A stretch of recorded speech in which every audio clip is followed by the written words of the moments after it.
Welcome to Backstage, the Enharmonic. I'm your host, Sean J. Kennedy. Today's guest is renowned percussionist, accomplished music educator, imaginative product innovator, and successful entrepreneur, Neil Grover. He's performed with the Boston Symphony, is on the soundtrack for Indiana Jones and the Temple of Doom, and has even performed with the band Aerosmith. In today's episode, we talk about some performance highlights in his career, the similarities between running a business and being a musician, and some great advice for young people going into the arts. I hope you enjoy this edition of Backstage, the Enharmonic. Hey, Neil. Hi, Sean. You may hear a little bit of drumming in the background, but it's the end of the month. It's busy production, and they're building a lot of snare drums today. Perfect. That's good. That's good news. Before we called this conference number, we were talking about, you said you checked out my website, and you said you had a... Yeah, there's some interesting connections. So I noticed on your website, I listened to the podcast with Gordon Goodwin. Mm-hmm. Now, Gordon and I crossed paths, in the early 80s when he was the music director for Johnny Mathis. And I played a number of gigs with him and really got to notice what a great musician he is. But when I was listening to the podcast, I heard him telling a story about working with the Boston Pops and John Williams, and him being inspired by John. And I was on that particular gig, which is kind of funny. Wow. And that's awesome. It's kind of circular because I'm actually playing tomorrow night with John, a concert here in Boston, and it's interesting how people inspire others and kind of the circular nature of things, kind of like the circle of fifths. Right, exactly. Yeah. But I'm a huge fan of Gordon's. It's incredible work. Oh, he's such a great guy too. Besides just musically, And I'm jealous of you already because I know you've worked with John Williams before, and you just said you're working with him tomorrow. So I'm eternally jealous of that. He's an unbelievable. Everybody knows what a great composer he is, but he's a terrific person and really down to earth, and not egocentric at all, and really, really cerebral, and really, really a great guy. Yeah, that's incredible. I met him last year for about 5 minutes, and the whole time I couldn't believe I was talking to him, and he gave me time. I'm like, this guy is the best. No, and he writes some really hard percussion parts. Oh, yeah. Especially the mallet stuff. It's like, oh my God. That's what I'm thinking about. Yeah, some things that just don't lie very well, but they sound great. Yeah. All right. Thanks for thinking of me for a podcast. Yeah, it was a natural fit based on what I'm doing. So I start all the podcasts with the same question, and I ask the subject, what's your earliest memory of music, when music impacted you? That's really easy for me. My earliest, my father's a musician, and we had 2 pianos in the house. I had no furniture, but 2 pianos, and actually a payphone in the house, but that's another story. And my dad would be playing all the time, played sax, clarinet, flute, piano. Unfortunately, he was a pretty good drummer, which used to frustrate me. But I just remember him playing, and then he played recordings constantly on what was called in those days a hi-fi, Harman Kardon hi-fi. Mono was before stereo. And he had a lot of records of Tito Puente, Lena Horne. He liked a lot of Latin salsa. And so I remember there was always music in my home going on, always. In fact, there were times my brother and I, maybe I was 7, my brother was 5, we shared a bedroom, we'd be needing to go to sleep because we had school the next morning. And my dad would be having a jam session in the living room. And we couldn't sleep because it was kind of loud. So it was a little different than a lot of people's upbringings, but I was very, very lucky to be born into a family where music was central. After that, there were some highlights I remember. Of course, like everyone else of my generation, I remember the Beatles and Ed Sullivan, and that really being an incredible eye-opener. I remember seeing Buddy Rich for the first time. That was a big one. I remember hearing The Rite of Spring for the first time. And these kind of moments where I said, "Wow, what is this?" But I don't remember a time where I wasn't hearing music. Okay. And were you drawn to drums first, or it sounds like you might have been, or was it melodic percussion, or both? Well, I think my recollection is I took piano lessons early, and I hated it. I didn't like practicing, and it wasn't for me. And then I picked the drums. My mom was not thrilled about that, but I was lucky to start drums at 9-year-old with a fantastic teacher who taught people like Dom Famularo, we're about the same age, and other really great drummers. And it just fit me really, really well. So I didn't play any melodic percussion until high school. Wow. Although I always played piano by ear. I was always able to sit down at the piano and play a little bit, play blues, play some jazz stuff. And I think that's just from listening to my dad and watching what he did. And it wasn't from any formal training at all. Now, did you play percussion in school, middle school, high school, marching band, jazz band, all that stuff? Yes, yeah. I was a drum major in high school. In my high school, I started a percussion ensemble. This was in the early 70s, and it was still fairly a new thing. And I grew up outside New York City, and I used to go to Manhattan School of Music on the weekends to go to their prep division. And Paul Price was the percussion teacher there, and Paul was really the father of the percussion ensemble. And they had a great ensemble. We used to do John Cage and stuff, and it really, Lou Harrison, really turned me on. So I started one in my high school and played in the orchestra, and marching band was probably my least favorite. It was, but I played snare drum, and then I became the drum major. I was a terrible drum major, though. So. Why do you say that? What was terrible about your drum major skills? I would intentionally take very fast tempos to try and mess things up. Especially we had in those days we had these young girls called twirlers, and they would twirl batons. Baton twirlers, and I would take tempi that kind of really messed with them, and it was kind of this ongoing gag in the band, and I didn't take it that seriously. I mean, I was much more serious about being inside playing, but I mean, I didn't mess it up that bad. We just played around with it. Yeah, just had fun. Yeah, had a little fun with it. It's a shame we didn't have YouTube. I would love to have seen that. Oh, I'd be in serious trouble. It's true. Is there a gig, like a pivotal gig for you, like looking back on your career that like, man, that gig kind of changed my career or propelled me forward to end up with as a professional musician? Yes. When I was 14, for the summer, my mom had some way read about this youth wind ensemble that was going to tour Europe, and they were holding auditions. And she thought it would be a good experience for me. Now, when I was 14, I was a drum set player. I didn't even know how to hold a triangle. So she took me, but I always played really good snare drum because I always had pretty good chops, and I love playing snare drum, and I play these competitive kinds of solos. And so I played for the director, and he loved my snare drum playing, but I didn't know anything else. He took me anyway. I was kind of young to go. Most of the other kids were 16, 17, 18.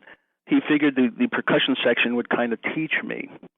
And we toured Europe playing wind ensemble literature, Persichetti, all kinds of really good material, Clifton Williams. And I loved it. And the other percussionists who were a few years older took me under their wing, taught me how to hold a triangle, how to grab cymbals, and what timpani are, and how to play. And they were wonderful players, all who pretty much became professionals and educators. And that turned me completely away from wanting to be a drum set player, a jazz drum set player, into really saying, I really want to play in a percussion section. I like playing mallets. I like the idea of playing timpani, and so that was pivotal. And then I started studying percussion when I got back. Wow. What a fortunate situation you had, because a lot of times, they have 3 spots, 50 guys try out, and the 3 best get in. Someone who's just good at snare, around here anyway, it might be tough for that kid to actually have the experience that you had now. Yeah, no, it was a gift. And what's funny is this summer, the conductor of that wind ensemble and I've stayed in touch all these years, and we met up in New York and spent a few days together we've stayed in touch, and I was able to express to him how important that trip was to me, which I think meant a lot to him. And the other percussionists were great. I'll never forget. We're on the trip, and on the trip, we were listening to music, and one of the percussionists played me something by Frank Zappa, which was just amazing. And then he played me, said, you know who Frank Zappa likes is Varese. Edgar Varese is his idol. And then he played me Ionization. And I just sat there with my jaw open, saying, how in the world do you even write this? And it really, really was like opening a door and light coming on. And actually, I really messed up some triangle parts. I didn't know how to play triangles. It's kind of funny that I ended up kind of making triangles because I had no idea what I was doing back then. Well, it's like I had a student today, and I said, keep working on the worst section of this piece so it's your best. And I guess that's kind of what happened to you. You had the debacle with the triangle, and now your name is synonymous with the world's best triangles, which is exactly. Well, I remember messing something up, being really embarrassed, thinking, it's a triangle. How hard can this be? And I can't do it. And I don't. And it changed. It is kind of ironic in a way. Mm-hmm. So, anyone who's going to be listening to this has to know something of your career, your performances, your recordings, you're in the industry with musical instruments and all that stuff. Here's a question that you might not be able to answer quickly. I don't know. But out of all of your performances, can you narrow down to one or two performances that were meaningful to you? Like when you look back, you're like, okay, great. So what do you have? Yes. I'll give you the one. Okay. It was right after 9/11. Mm-hmm. I'm playing, in those days I was playing about 20, 25 weeks with the Boston Symphony as extra percussion. And my teacher, Vic Firth, was a principal timpanist. And the orchestra was going to New York to play Carnegie Hall a few days later. Well, they didn't know whether to cancel the concert or what to do. The conductor, Seiji Ozawa, who was a phenomenal conductor, decided with the management that they would go and change the program to play the Berlioz Requiem. And so we went, and I was playing one of the timpani parts right next to Vic. Carnegie Hall. After 9/11, we played, and at the end of the piece, it was silence. You heard people weeping, and it was so emotionally charged. I got a huge lump in my throat thinking about it was just overwhelming, and the fact that I could play next to Vic Firth, who to me, was like baseball would be like standing next to Babe Ruth. I mean, who gets to do that? I mean, I was really lucky. And thankfully, I was able to hold my own, although not at Vic's level. It was amazing. I think it was a combination of the music, playing with the Boston Symphony in Carnegie Hall, which kind of was home turf for me after 9/11. All those things came together like the perfect storm. So if I had to name one, that's it. Wow, I got chills just when you told the story. Yeah. I mean, it doesn't get was more deep than that. It was as we used to say, it was heavy, man. Yeah. It was really heavy. Wow. But there were a lot of other really good performances with John Williams, touring with the Boston Pops, going to Asia. If I can just tell you about one other one that was really amazing. I mean, we were on tour with John Williams and across the USA. We used to do these big USA tours in the summers. And we're at a place called Red Rocks in Colorado. And for those who don't know, Red Rocks is a phenomenal amphitheater way up high in the mountains, natural rock amphitheater. So we get there, we're playing at that time. It was not long after the movie The Witches of Eastwick came out. And John wrote the music for that, and it's really a cool score.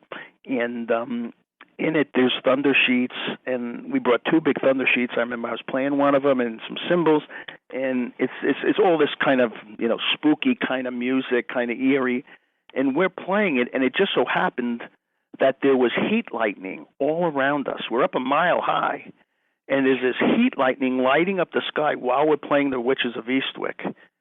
It was like you could not orchestrate that. It was just unbelievable. It was very, very cool. Yeah. Well, that was amazing. Since you mentioned John Williams, and I love talking about him, I just wrote down two follow-up questions about John Williams and his music for you. The first one is, do you have a favorite piece of his to perform that he wrote? I don't know if it's one. I have a couple, and it's going to surprise people because they're not the usual crowd pleasers. He wrote music for an old John Wayne movie called The Cowboys. I love that score. I love it. That's one of them. The other is music from a movie called Far and Away. Oh, yeah. And it's got some beautiful lyrical stuff.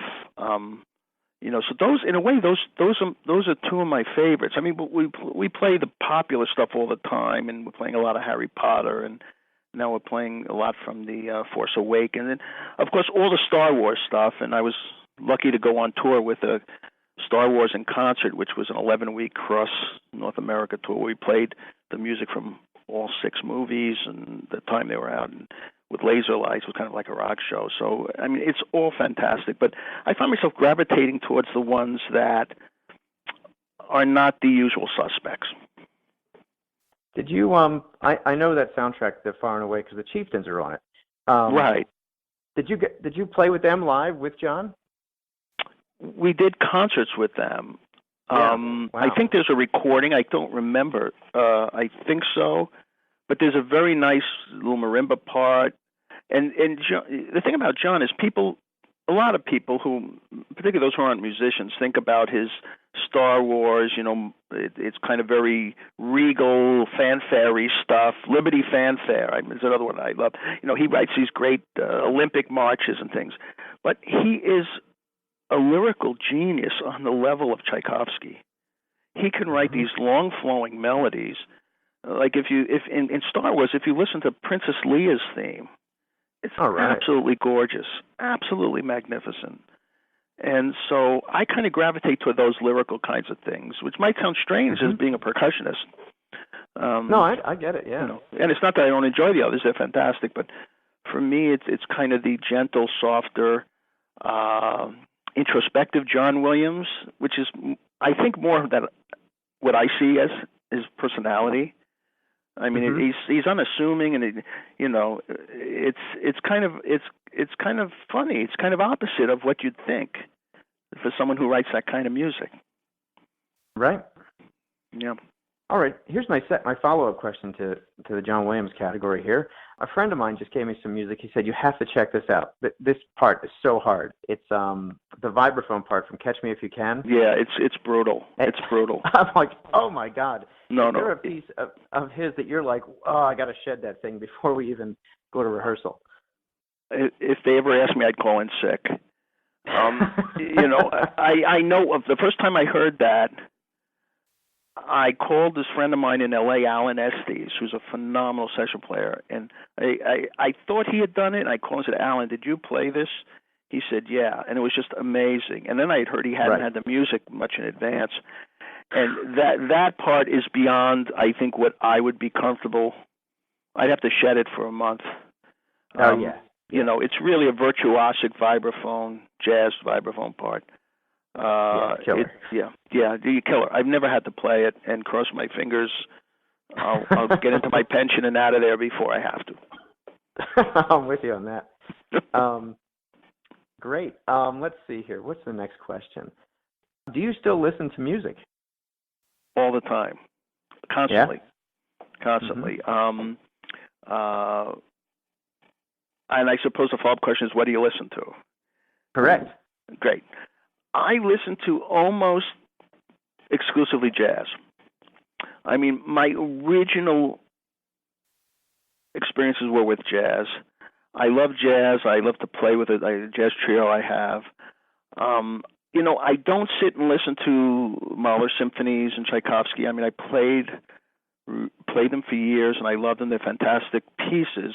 But I find myself drawn more to Miles and bebop, Gordon, Goodwin's band, and I do listen to a lot of singers like Sinatra, Diane Reeves, Tony Bennett.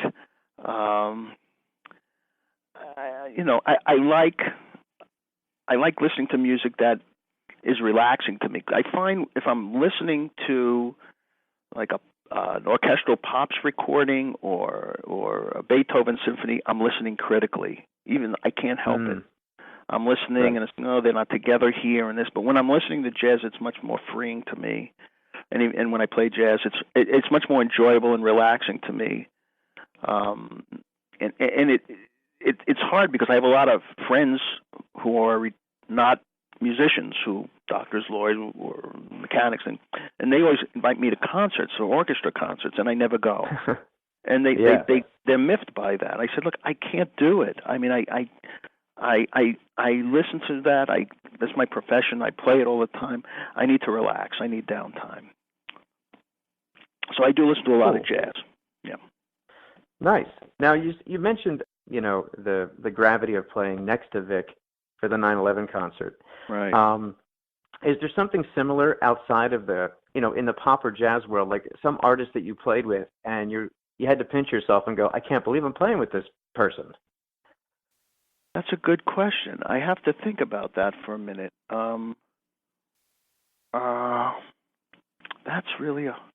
That's a tough one. I don't think there is anybody who, on the popular vein, that I've had to pinch myself and saying, wow, that's Paul McCartney, or that's so and so. I like musical artists. I appreciate the craftsmanship, the talent, the ability. But I never really understood the idolization of musicians or athletes.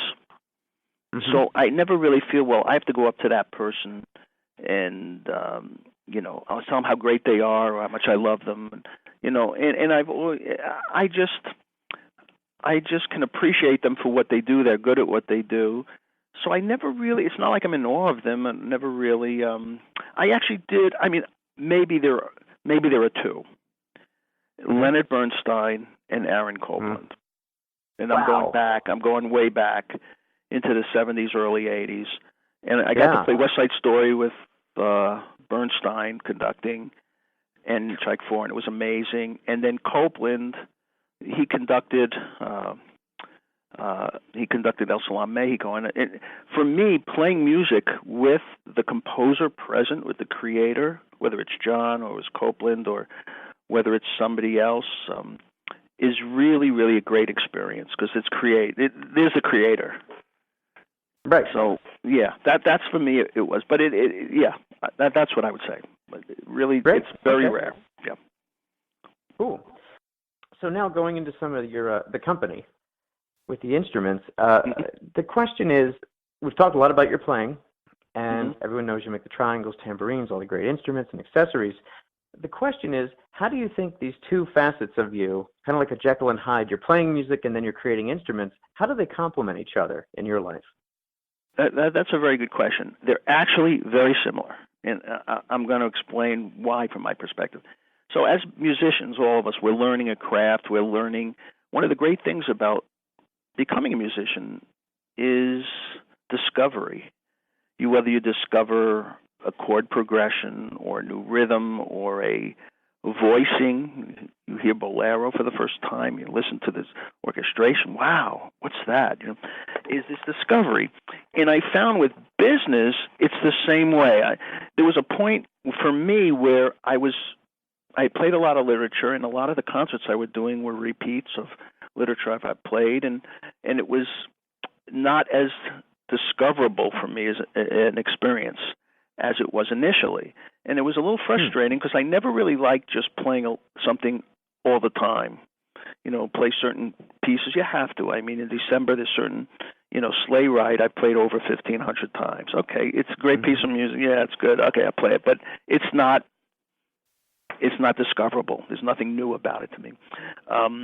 Doing a business, I pride myself in, I've made every mistake possible and survived. And that was my MBA. I never really went to business school, but I was discovering things. I figured things out. When I first wanted to make a tambourine, actually the first instrument was a triangle. It's not like I could have gone to the library in those days, which was well before the internet, and find a book, triangle making. Get rich making a triangle. How do you do it? Nothing existed. In fact, the question for me was, initially, it wasn't how to make a triangle, is what the hell should a triangle sound like? What is it? What is it? And I asked a lot of people, and everybody kind of started scratching their heads. And so it was a discovery for me to kind of think about that and come up with a sound that I thought would be what a triangle should sound like. And it's still, I think, a subject for discussion because people have different opinions. So there's similarities. So the shifting back and forth was always very natural for me. It never really seemed like I was doing anything different. It seemed like an extension of making music instead of just saying, okay, now I'm putting on a suit and going to the office. I never, first of all, I don't wear a suit, but you know what I'm saying. Yeah, that's really interesting because I'm imagining a Venn diagram of like performing, manufacturing, but you're saying there's more in common than less in common, which is great. Yes, it's another gig. It's a little different, it's not a jazz gig, and granted, it took me a long time to get my business jobs together. I actually did do a little studying and go back, and I had a lot of help and a lot of people who were very kind to me and patient while I found my way. But there's skill sets and skills in terms of problem solving. When you're a musician, you have to, especially a percussionist, we're problem solving all the time. You get a new piece.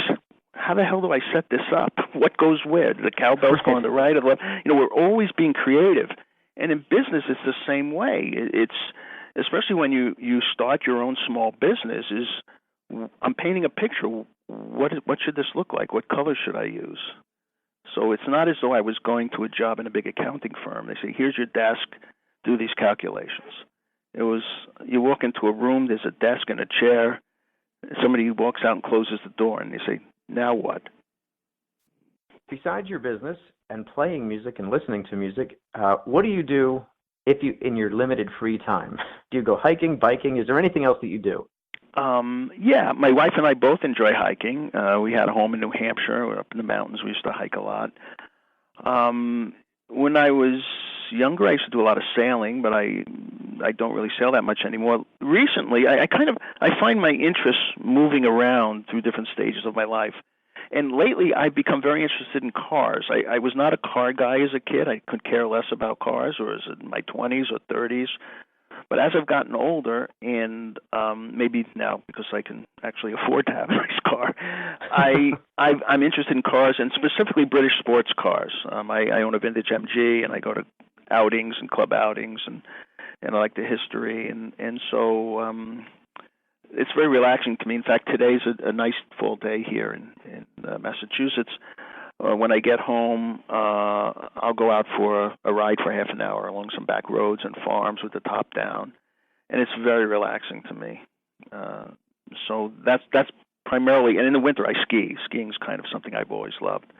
So that's my winter relaxation. In the summer, it's taking drives through the countryside. Nice. I have a lot of prospective future musicians that listen to these things, middle school through college. And is there any 1, 2, or 3 things you could offer these young people for advice going into a career in the arts?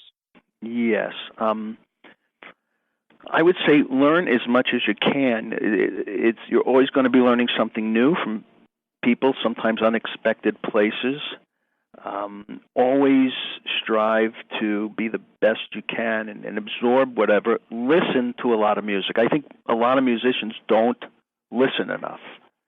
When I ask percussionists in a clinic or something, what's the most important part of our bodies as percussionists? They always say hands, fingers, wrists. And I say, no, ears.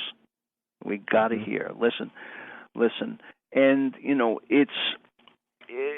just have to be prepared to make sacrifices to be making the living in an art form that you love.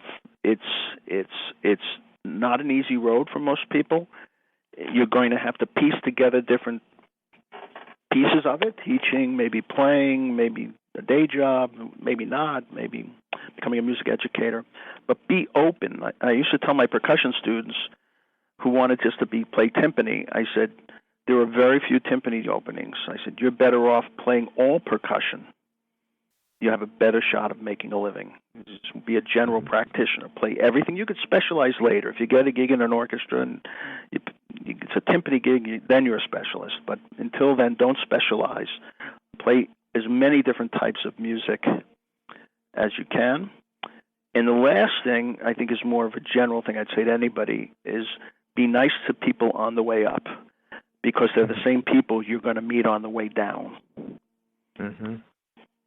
That was something my dad So told true. me. It's very true. Very true. Oh, yeah. You know, and one thing I'd add, too, is if you're lucky enough to get hired for a gig, be on time, don't make problems, play your part, and leave. You know, because so much of it is, I know so many good players who are real pains in the neck. You get to a gig and they're making trouble and they're complaining. They don't want to sit there. And what happens is, I see contractors who hire the musicians, regardless of the fact that they're great players, will hire someone who might not play as well, but is easy to work with. We're working on a team. We're working on a team. It's like a baseball team. You got to work with your teammates and you got to listen to the coach. Exactly. So, Neil, thanks for taking the time to be on the podcast. I hope the listeners gain a lot from this. I know I've learned a lot and had fun talking to you. It's a privilege to be part of the Grover Percussion family now. I use your products on every gig that I need a triangle or tambourine or anything else. So, you know, thank you for your inspiration on the stage and in the manufacturing field. Well, Sean, thank you so much. I'm honored that you would say those nice things about me and include me in your terrific podcast. Thanks, Neil. All right, thank you. Good work. Bye-bye. Okay, bye-bye. For more about Neil Grover and Grover Pro Percussion, please visit the link at the bottom of this podcast. And thanks for listening.